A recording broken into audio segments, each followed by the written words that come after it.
Guys তোমরা তো জানো পিসি লবিতে স্টার দিলি হ্যাকার পরে। তো গাইস আমি হ্যাকারের ভয় না করে আমি আর আমার টিমমেট মিলে একটা বিয়ার র্যাঙ্ক স্টার দিয়ে দেই, আর আমি এই ম্যাচে 15 কিল করে ফেলি। আর তোমরা তো জানো পিসি লবিতে 15 কিল করা মানে সোনার হরিণ পাওয়া। তারপর লাস্ট জোনে দেখি আমাদের টিমমেটের মধ্যে শুধু আমরা দুইজন বেঁচে ছিলাম, আর লাস্ট জোনে এনিমি ছিল মাত্র 2টা। আর আমরা কি এই সিচুয়েশন থেকে বুয়ে বের করতে পারবো? তাহলে গাইস তোমরা দেখে নাও আমি 15 কিল কিভাবে করলাম আর লাস্ট জোনে কে বুয়ে নিল।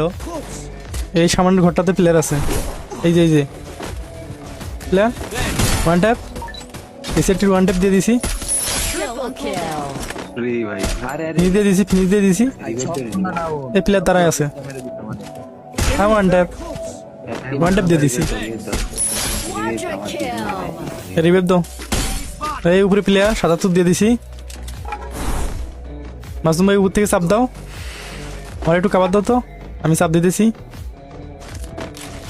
এই প্লেয়ার নামে ওয়ান ট্যাপ, P90 जाता है।